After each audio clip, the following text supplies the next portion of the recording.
Evening friends, study with Sangeeta channel में आपका हार्दिक स्वागत है। आज हम रीजनिंग से related most important question discuss करेंगे जो कि एवरी कॉम्पिटिटिव एग्ज़ाम में कई बार रिपीट हो चुके हैं। अब जैसे कि फर्स्ट क्वेश्चन है, इसमें हमारे पास जो है डायग्राम्स दी हुई हैं और जो क्वेश्चन मार्क है, क्वेश्चन मार्क के प्लेस के ऊपर कौन सी डायग्राम आएगी हमने वो चेक करना है। अब जैसा कि आप सभी को दिख रहा है कि इसमें मेन जो है 3 डायग्राम्स हैं, एक सर्कल, एक ट्रायंगल और साथ में एक स्क्वायर। और जो फर्स्ट वाली लाइन है उसमें बीच में हमारे प्लस का साइन जो है वो ऐड कर दिया है और सेकंड वाले में जो है वो डबल क्रॉस जो है वो ऐड किया गया है। अब नीचे देखो, हमारे पास 3 डायग्राम्स ही जो है वो बार बार रिपीट हो रही हैं। अब फर्स्ट वाले में हमारे पास है ट्रायंगल, ट्रायंगल के बीच में सर्कल है, फिर जो सर्कल है वो हमारा बाहर आ जाता है और उसके अंदर हमारे पास स्क्वायर है। अब नेक्स्ट में क्या होगा, जो हमारा स्क्वायर है वो बाहर आ जाएगा, ठीक है, और हमने स्क्वायर के अंदर वाली डायग्राम फाइंड करनी है। तो जो फर्स्ट ऑप्शन है वो भी गलत रहेगा, जो थर्ड है वो भी हमारा गलत रहेगा, क्योंकि जो स्क्वायर है वो बाहर आएगा, यानी कि जो बीच वाली डायग्राम है वो हमारी बाहर आ रही है। अब बात आती है कि पहले सर्कल था फिर स्क्वायर था। अब हमारे पास ये देखो, सर्कल यहाँ पे रिपीट हुआ है, यहाँ पे रिपीट हुआ है, ठीक है। अब स्क्वायर यहाँ पे रिपीट हो रहा है और क्वेश्चन मार्क में स्क्वायर रिपीट हो रहा है, ठीक है। दोनों जो है दो टाइम्स रिपीट हो रहे हैं। तो अब हमारा रह गया ट्रायंगल।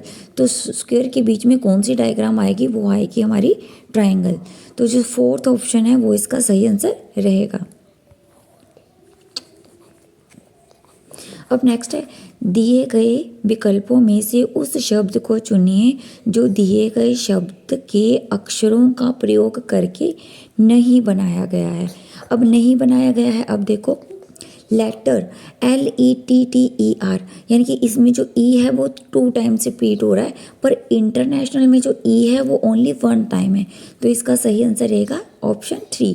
बाकी चेक कर सकते हैं, रेशन आर, ये देखो ये है TION, रेशन, इससे बनना है ट्रेन, TRA, ये देखो TR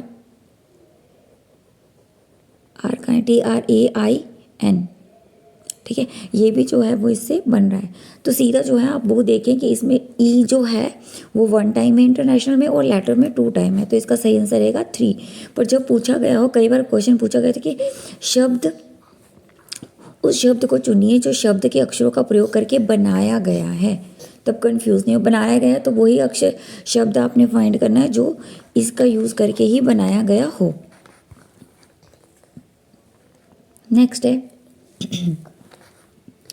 कोनिका ने कहा विवेक मेरी माँ का इकलौता बेटा है, ठीक है, तथा जया की इकलौती बेटी सोनल का पिता है। सोनल कोनिका से किस प्रकार संबंधित है, तो वो हुई उसकी भतीजी। कैसे, अब देखो, पहले जो कोनिका है उसने कहा विवेक मेरी माँ का इकलौता बेटा है, तो जो विवेक है वो उसका क्या बना, भाई। आगे उसने बोला जया की इकलौती बेटी सोनल का पिता है, जया की इकलौती बेटी सोनल का पिता है, ठीक है। तो इस तरह से वो सोनल की क्या लगी, बुआ और भतीजी। तो इसका सही आंसर रहेगा भतीजी, थर्ड आंसर। आगे है, इनमें से कौन सा विकल्प समान संबंध को दर्शाता है, भाई बहन, ठीक है, भाई बहन के संबंध को दर्शाता है पिता और पुत्री।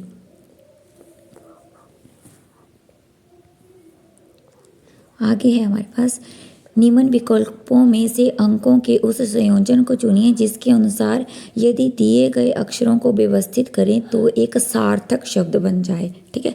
तो जब ये क्वेश्चन आया था तो मैंने इसको इस तरह से सॉल्व किया था कि जैसे उसने पहले हमारे पास 4 1 3 6 दिया था, तो मैंने उनके जो है लेटर लिख के फिर मीनिंगफुल वर्ड निकाला था, ठीक है। तो आप भी इस तरह से फाइंड कर सकते हैं। आगे है, दिए गए विकल्पों में से उस शब्द को चुनिए जो दिए गए शब्दों के अक्षर का प्रयोग करके नहीं बनाया गया। ये फिर से रिपीट हुआ है, देखो रिवर RIVER, अब RR इसमें 2 टाइम्स है जबकि R इसमें 1 टाइम है। तो इसका सही आंसर रहेगा थर्ड।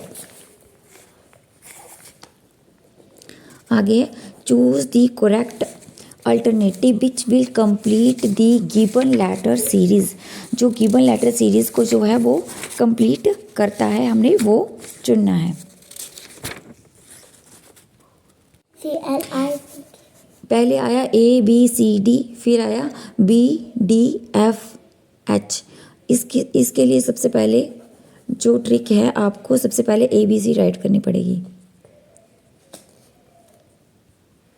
से लेके जेड तक, ठीक है। अब देखो, पहले आया हमारा ABCD कंटिन्यू, फिर आया हमारा BDF एक एक अक्षर छोड़कर, फिर आया हमारा C के बाद आया F दो अक्षर छोड़ के, फिर आया DEFGH फिर 3 अक्षर छोड़ के। तो आगे वाला जो आएगा वो आएगा हमारा 4 अक्षर छोड़ के। तो इसका 3 पार्ट जो है वो इसका सही आंसर रहेगा। अब नेक्स्ट है इसमें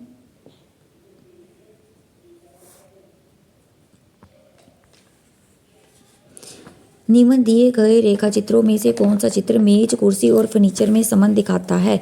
ये क्वेश्चन पक्का रीजनिंग में पूछा ही जाता है। अब फर्नीचर तो फर्नीचर है, ठीक है। अब मेज और कुर्सी जो है वो उसी का ही एक पार्ट है, फर्नीचर से ही बने होते हैं, ठीक है। तो इसका जो फर्स्ट ऑप्शन है वो सही रहेगा। अब जैसे कि अभी जो हमने SSA JVT का दिया था उसमें था कि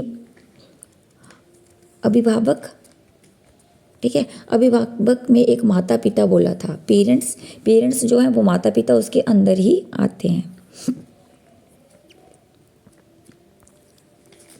नेक्स्ट था 33 छात्रों की कक्षा में मोहन का ऊपर से 12वां स्थान है, परंतु उसका जुड़वा भाई मोहित उससे 4 स्थान ऊपर है। बताइए मोहित का नीचे से क्या स्थान है। तो इसका सही आंसर रहेगा 26। अब कैसे, जो मोहन है, मोहन का ऊपर से 12वां स्थान है, ठीक है। आगे देखो, उसे चुनिए जो अन्य 3 से भिन्न है। तो अन्य 3 से जो भिन्न है वो रहेगा हमारा नर्मदा। आगे है, उस सही विकल्प को चुनिए जो दी गई संख्या श्रृंखला को पूरा करेगा। अब देखो 10 है, 10 के बाद 11 आया है यानी कि इसमें 1 प्लस हुआ है। अब 11 के बाद 15 है यानी कि 2 का स्क्वायर यानी कि 4 ऐड हुआ है। उसके बाद 3 का स्क्वायर ऐड हुआ है, फिर 4 का स्क्वायर, फिर 5 का स्क्वायर, फिर आएगा हमारा 6 का स्क्वायर। जब 6 का स्क्वायर आएगा तो ये हमारा बन जाएगा 101। थैंक यू दोस्तों, मेरे चैनल को सब्सक्राइब करें, शेयर करें, लाइक करें ताकि मैं आपके लिए और वीडियो बना सकूं।